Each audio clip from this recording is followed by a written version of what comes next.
హో పునరుత్థానుడా, జయ హో మృత్యుంజయుడా.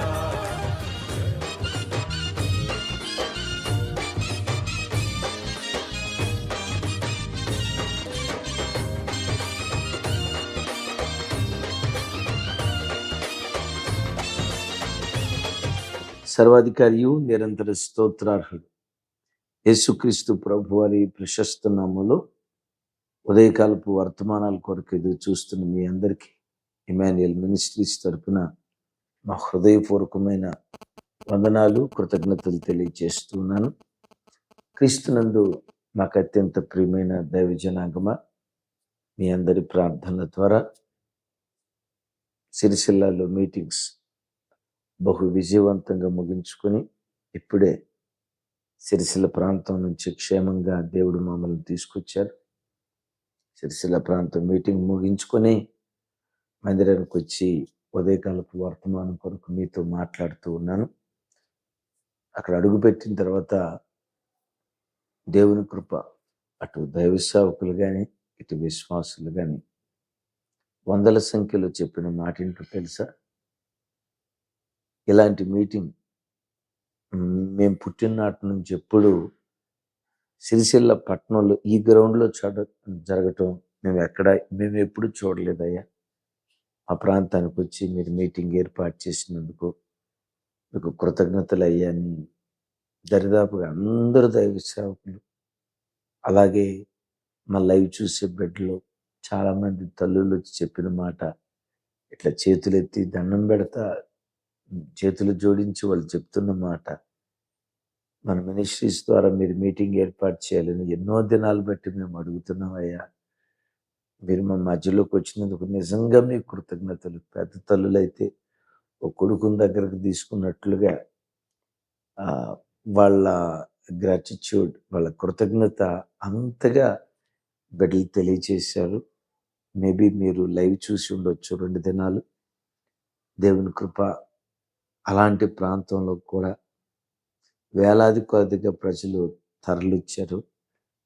నా హృదయపూర్వకంగా నమ్ముతున్నాను మీరందరూ చేసిన ప్రార్థనలు, మీరు అందిస్తున్న సహకారమే విజయోత్సవంతో దేవుడు మనలను మన ద్వారా ప్రభువారు ఊరేగించబడుతూ ఉన్నారు. ప్రార్థన చేస్తూ ఉన్న మీ అందరికీ నా తల వంచి నిండు మనసుతో మీకు కృతజ్ఞతలు తెలియజేస్తూ ఉన్నాను. నేను మీకు గడిచిన దినాల్లో కూడా 2-3 పర్యాయాలు చెప్పాను. అది చాలా టఫ్ ఏరియా. అది ఎలా జరుగుతుందో మీటింగ్స్ అని ఒకంత కలవరం, ఆందోళన సహజంగా అందరి హృదయాల్లో చోటు చేసుకుంది. దేవుని కృప బహు సమాధానంతో ముగించుకొని తిరిగి రావటానికి ప్రభు కృప చూపించారు. దేవుడు మన ద్వారా, ఈ పరిచర్య ద్వారా దేవుడు జరిగిస్తున్న ఈ విధానం చూసి మీతో పరిశుద్ధాత్మ దేవుడు ఒక దివ్యమైన వాక్యం పంచుకోమని నేను బయలుదేరి వచ్చేటప్పుడు నా హృదయాన్ని దేవుడు పురికొల్పాడు. అదే పేతురు మొదటి పత్రిక 5వ అధ్యాయం 5వ అధ్యాయం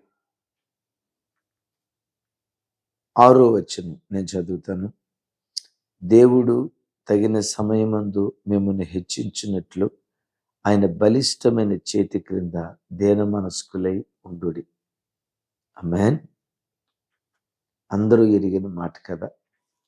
ఈ మాట ఆత్మదేవుడు పదే పదే నాకు గుర్తుకు తెస్తూ, ఇందులో నా జీవితం, ఇమాన్యుయల్ మినిస్ట్రీస్ పరిచర్య యొక్క జీవితం ఈ వచనంలో 100% కనబడుతుంది. మీ జీవితంలో కూడా ప్రతి క్రైస్తవుని జీవితంలో ఈ మాట కనబడబోతుంది అని పరిశుద్ధాత్ముడు చెప్పి మీతో పంచుకోమని నా హృదయాన్ని రేపారు.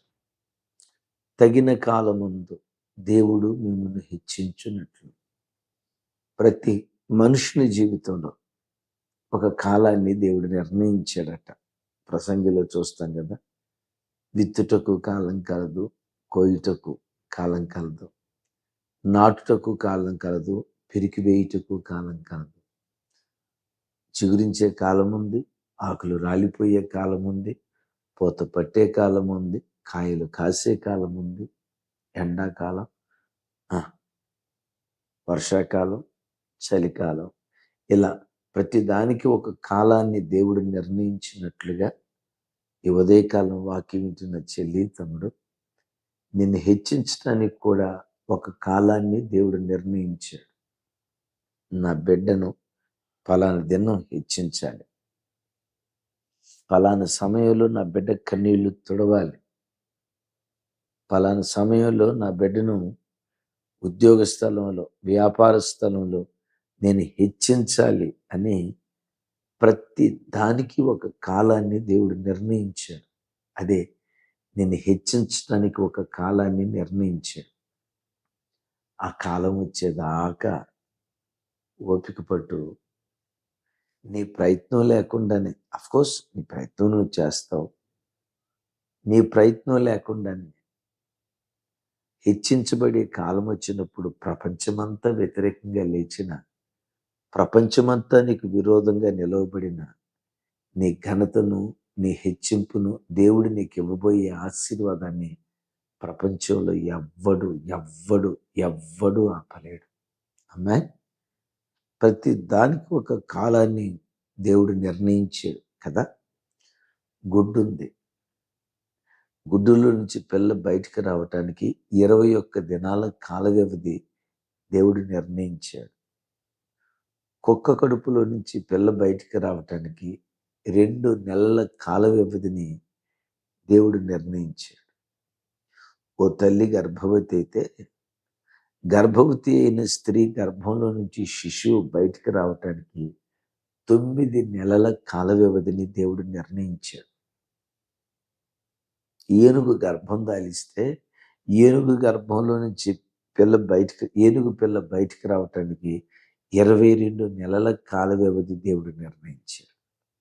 ఈ చిత్రం చూడండి. 21 రోజులు పూర్తయిన తర్వాత ఆటోమేటిక్గా కోడి పిల్ల, లోపట ఏర్పడిన కోడి పిల్ల అదే ముక్కుతో పొడుచుకొని దాని అంతటదే బయటకు వస్తుంది. మన ప్రయత్నం లేకుండానే, మన ప్రమేయం లేకుండానే కదా. గర్భంలో ఉన్న శిశువు 9 మాసాలు నిండిన తర్వాత మన ప్రయత్నం లేకుండానే తన్నుకుంటూ బయటకు వస్తుంది. తమ్ముడు, చెల్లి, నిన్ను హెచ్చించడానికి ఒక కాలాన్ని దేవుడు నిర్ణయించాడు కదా. ఆ కాలం వచ్చేదాకా ఓపిక పట్టు. ఆ కాలం వచ్చినప్పుడు దాని అంతటదే బయలుపరచబడుతుంది. దేవుడు దరిదాపుగా 23 సంవత్సరాలు ఎన్నో కళలతో సేవకు వచ్చావమ్మా. పట్టుకూటి కోసం కాదు సేవకు వచ్చింది, లోకంలో బ్రతుకు తెరువు లేక కాదు సేవకు వచ్చింది. అలాగని బూస్ట్ చేసుకుంటున్నాం అని అనుకోకండి. మంచి ఉద్యోగాలు దేవుడిచ్చాడు, చక్కటి చదువు. ఆ కాలంలో ఇంజనీరింగ్ చదువుకొని చక్కటి ఉద్యోగాలు చేసుకుంటున్న దినాల్లో సేవకు రావటం అంటే బ్రతుకుదెరువు కోసమో జీవనోపాధి లేక సేవకు రావటం కాదు. ఒక దర్శన రీతిగా, ఒక జ్వాలగా, ఒక ఉద్యోగం, ఒక బలమైన పరిచర్య ప్రభు కొరకు చేయాలి. వేలాది కొలది ప్రజలకు ఆశీర్వాదకరంగా మారాలి. ఎన్నెన్నో కలలు కంటూ మేము సేవకు వచ్చాం. ప్రతి సేవకు కూడా ఆఫ్కోర్స్ అలాగే కలలు కంటూ సేవకు రావచ్చు. ప్రారంభ దినాల్లో అనుకున్నాం, ఏంటి ప్రభు మర్చిపోయాడా, ఇంతేనా జీవితం, ఇంతేనా జీవితం, ఇంతేనా సేవ అని అనుకుంటూ కొన్ని సంవత్సరాల పాటు ఆయన బలిష్టమైన చేతి క్రింద దేవుడు అట్లా అనిచాడు. దేని మనస్కులు కలిగి ఉన్నాం. తగిన కాలం వచ్చింది. ఇలా ఒకప్పుడు ప్రభువాన్ని పని, ప్రభువాన్ని సేవ చేయటానికి మాకు సావి ప్రభా, మీటింగ్స్ ఏర్పాటు చేయాలి ప్రభా, ద్వారాలు తెరువు ప్రభా, నీ సేవ చేయాలి, నీ పని చేయాలి అని ఒకప్పుడు ప్రార్థన చేసుకునేవాళ్ళు. ఇప్పుడేం ప్రార్థన చేసుకుంటున్నావు చెప్పంటారా? ప్రభా, నీ పని చేయటానికి శక్తి దయచేయ్యా, నీ పని చేయటానికి బలం దయచేయ్యా అంటే ఇంత విస్తారమైన పని ఇచ్చిన తర్వాత నీ పని చేయటానికి నిద్రమత్తు చంపుకొని నీ పని చేయటానికి కావలసిన శక్తి ఇంకెక్కువగా పరిగెత్తటానికి కృప దయచేయ్యా అని ఇప్పుడు మరెక్కువ కృపను అడుగుతావు. కొన్నిసార్లు ఆలోచిస్తే ఎంత విచిత్రం అనిపిస్తుందో. అప్పుడు నాకు ప్రభు బయలుపరిచిన మాట ఇమాన్యుయల్ మినిస్ట్రీస్ ద్వారా ఈరోజు నేను ఎలా పరిచర్య జరిగిస్తూ ఉన్నాను, తగిన కాలం ముందు మిమ్మల్ని ఎట్లా హెచ్చిస్తూ ఉన్నాను. Emmanuel ministries subscribe.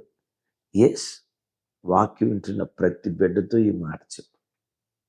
నిన్ను హెచ్చించే కాలం ఒకటి ఉంది, నిన్ను కనపరిచే కాలం ఒకటి ఉంది, నీ తల పైకెత్తే కాలం ఒకటి ఉంది.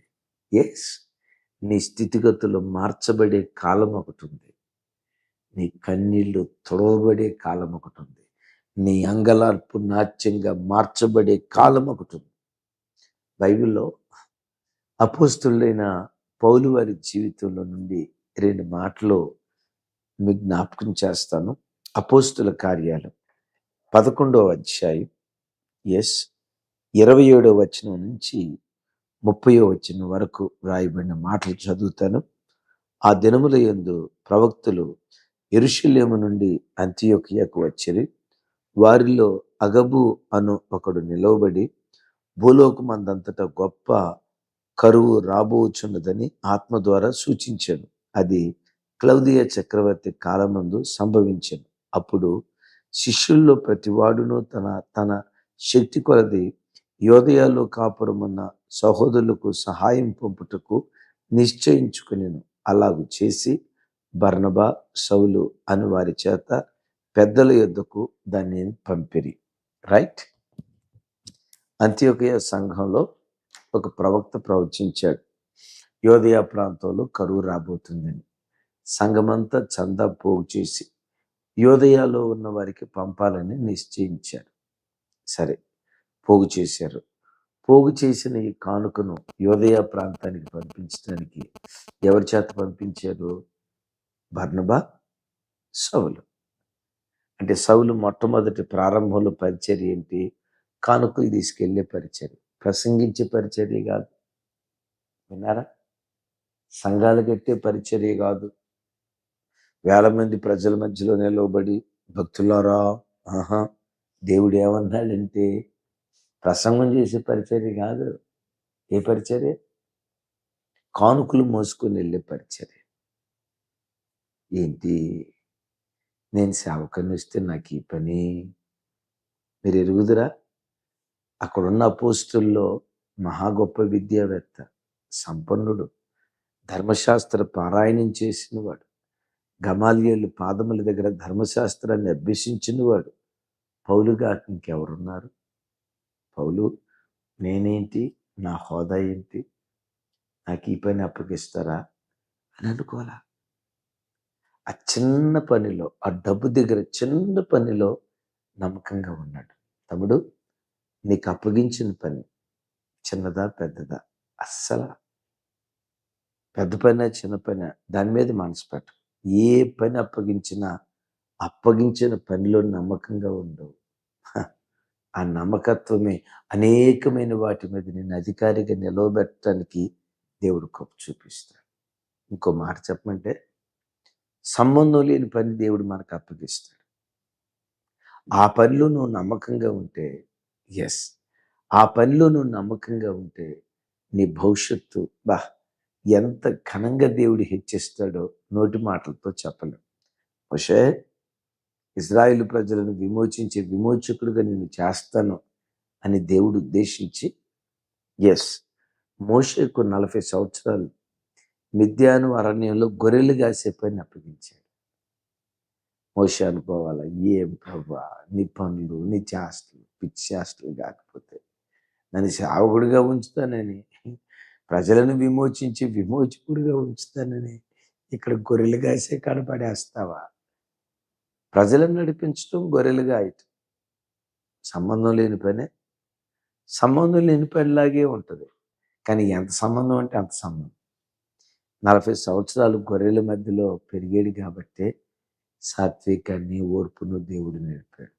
ఈ గొర్రెలను నడిపించిన వాడే, ఎస్, ఈ మందను నడిపించిన వాడే భవిష్యత్తులో మందిని నడిపించేవాడిగా ఉన్నాడు. ఓర్పుతో, సహనంతో. సేవ చేస్తున్న సేవకులారా, మీరు చేస్తున్న ప్రాంతాల్లో కూడా సంబంధం లేని పనులు దేవుడు ఇస్తాడు మీకు. నమ్మకంగా చేయండి, నమ్మకంగా చేయండి. మీ నమ్మకత్వానికి దేవుడు ప్రతిఫలం ఇస్తాడు. అవును, దావీదు కూడా గొర్రెలు కాసే బాధ్యత అప్పగించాడు. విచిత్రం, ఆ దావీదుకి గొలియాతుతో యుద్ధం చేసే అవకాశం ఇచ్చింది. ఒడిసెల రాయి తీసుకొని గురిపెట్టి గుయ్యమని కొట్టాడు. కుప్పలాగా కూలిపోయాడు. దావీదా, ఈ గురిపెట్టి కొట్టడం, ఈ విద్య ఎక్కడ నేర్చుకున్నావు? ఎవరు నీ ట్రైనింగ్? నీకు ట్రైనింగ్ ఇచ్చిన ఆయన ఎవరు? ఎక్కడ ట్రైనింగ్ నేర్చుకున్నావు? ఎక్కడ ట్రైనింగ్ నేర్చుకోలే. గొర్రెలు కాసే కాడే గురి చూసి కొట్టడం నేర్చుకున్నాడు. అప్పగించిన చిన్న పనిలో నమ్మకంగా ఉన్నాడు. అమ్మో, గొలియాతునే నేల కూల్చి శక్తివంతుడిగా దేవుడు మార్చాడు. సౌలు చెయ్యలేని పని దావీదు చేత దేవుడు జరిగించాడు. దావీదా, ఎక్కడ నీ ట్రైనింగ్ పాడా. చిన్న పనిలో నమ్మకంగా ఉన్నాం. తమ్ముళ్ళారా, నేను హెచ్చించే కాలం, చెల్లి, హెచ్చించే కాలం ఒకటి ఉంది. నీకు అప్పగించిన పనిలో బీ ఫెయిత్ఫుల్. ఇంకొక మాట పౌలు జీవితంలో నేను చెప్తాను. 13వ అధ్యాయం 1వ వచనం. అంతియోకియలో ఉన్న సంఘములో బర్నబా, నిగేర్ అనబడిన సిమియోను, కురేనుడైన లూకియా, చతుర్థాధిపతి అయిన హేరోదుతో కూడా పెంచబడిన మనయను, సౌలు అను ప్రవక్తలను, బోధకులను ఉండేది. అక్కడ ఎంతమంది పేర్లు ఉన్నాయి? 5 పేర్లు. ఫస్ట్ పేరు బర్నబా, సిమియోను, లూకియా, మనయను, సౌలు. ఇంకోసారి చెప్పంటారా? బర్నబా, లూకియా, మనయను, సిమియోను, సౌలు. ఫస్ట్ పేరు బర్నబా, లాస్ట్ పేరు సౌలు. అంటే సౌల్ది ఏ స్థానం? లాస్ట్. కొన్నిసార్లు నీ బ్రతుకులో నేను కనిష్ఠుడిగా చేసినట్లుగా కనపడతాడు దేవుడు. నీ స్థానం కనిష్ట స్థానం అన్నట్లుగా ఉంటుంది. ఆ కనిష్ఠుడే రేపు గరిష్ఠుడయ్యాడు. సౌలు పేరు ఇక్కడ చివరి రాయబడింది కదా. ఆ తర్వాత బైబిల్లో చూస్తే పౌలే. ఆ పౌలు శ్రేష్ఠుడిగా మార్చబడలేదా? జ్యేష్ఠుడిగా మార్చబడలేదా? నేనంట, కొత్త నిబంధనకి యేసుక్రీస్తు వారి తర్వాత అంత బలమైన అర్థం చెప్పింది క్రైస్తవ సంఘానికి ఒక సంపూర్ణమైన వివరణ ఇచ్చింది పౌలుగా. ఇంకెవరు? ఇక్కడేమో కనిష్ఠుడిగా కనపడ్డాడు. ఆ కనిష్ఠుడే గరిష్ఠుడయ్యాడు. సామాన్యుడే అసామాన్యుడయ్యాడు. అల్పుడే ఆకాశమంత ఎత్తుకు లేవనెత్తబడ్డాడు. ఆమేన్ చెప్పండి గట్టిగా, ఆమేన్. అధమ స్థితిలో ఉన్నవాడే ఆకాశమంత ఎత్తుకు లేవనెత్తబడ్డాడు. కనిష్ఠుడే గరిష్ఠుడయ్యాడు. ఆమేన్. జ్యేష్ఠుడిగా మార్చబడ్డాడు. అద్భుతం. నీ జీవితంలో కదా పౌలు అనుకోవచ్చు, నేను ఎంత విద్యాభ్యాసం చేసి ఎంత ప్రయాసపడి సేవ, ఏంటిది? దేవుడు నాతో కూడా చెప్పాడు కదా, నువ్వు నా పాత్రవే, రాజులు ఎదుట వాడుకుంటా, గొప్పవారి ఎదుట వాడుకుంటా, ఇతడు నా సాధనం అని నాతో అని. ఇక్కడేమో కానుకలు మోపించావు, ఇక్కడేమో చివరి స్థానంలో ఉంచావు. నీ వాగ్దానం ఏమైపోయింది? నన్ను కానుకలు మోసేవాడిగా ఉంచుతావా అని అనలా? కనిష్ఠుడిగా ఉంచుతావా అని అనలా? ఆ స్థానంలో కూడా నమ్మకంగా చేసుకుంటూ వెళ్ళాడు.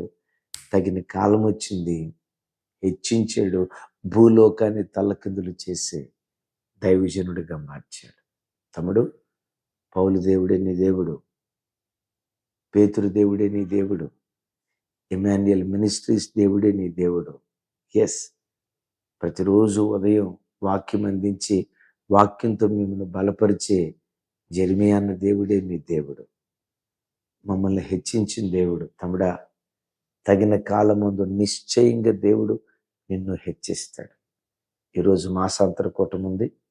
రాత్రి 8 గంటలకు ప్రారంభమవుతుంది. గడిచిన 4 మాసాలు దేవుడు కాచిన కాపుదలను తలపోస్తూ నూతన మాసంలో కృతజ్ఞతాస్తుతులు తెలియచేస్తూ ప్రవేశించడానికి, అలాగే వాగ్దాన సందేశం పొందుకోవటానికి ఈ రాత్రి మాసాంతర కూటం 8 గంటలకు ప్రారంభమవుతుంది. పిల్లలు కూడా ఖాళీగానే ఉన్నారు కదా, సెలవు దినాలు కదా, తప్పకుండా కుటుంబాలుగా ఈ రాత్రి మాసాంతర కూటంలో పాలిభాగస్తులు కాగలరని ప్రేమతో మనవి చేస్తూ ప్రార్థన చేస్తాను. ఈ వాగ్దానం మనందరి జీవితాల్లో మరెక్కువగా స్థిరపరచబడినట్లుగా, రూఢిపరచబడినట్లుగా ఆ వాగ్దానం మీద చేయించి ప్రార్థించాను. తండ్రి, మీకు స్తోత్రం. తగిన కాలమందు దేవుడు మిమ్మల్ని హెచ్చించినట్లు బలిష్టమైన ఆయన చేతి క్రింద దేన మనస్కులే అణిగి ఉండండి. అయ్యా, ఈ వాక్యం విన్న ప్రతి బిడ్డ జీవితంలో మీ వాగ్దానాన్ని నెరవేర్చబోతున్నందుకు స్తోత్రం. తగిన కాలమందు ప్రతి బిడ్డను మీరు హెచ్చించబోతున్నందుకు స్తోత్రం. వారి స్థితిగతులు మార్చబోతున్నందుకు స్తోత్రం. తృణీకరించబడిన బ్రతుకులను మూలకు తలరాలుగా చేయబోతున్నందుకు స్తోత్రం. కన్నుల ఎదుట ఒక వేడుకగా ఊరేగించబోతున్నందుకు స్తోత్రం. సమస్త ఘనత, మహిమ, ప్రభావాలు మీకే ఆరోపిస్తూ యేసు నామములో ప్రార్థించి పొంది ఉన్నాం తండ్రి. ఆమేన్. తండ్రి అయిన దేవుని ప్రేమ, కుమారుడైన యేసుక్రీస్తు వారి దివ్యకృప, పరిశుద్ధాత్మ దేవుని సహవాసం మనకు సకల పరిశుద్ధులకు సదా తోడై ఉండి నడిపించును గాక. ఆమేన్. ఆమేన్. Thank you. మాసాంతర కూటంలో కలుసుకుందాం. అందరూ తప్పకుండా మాసాంతర కూటంలో పాల్గొందండి. Thank you.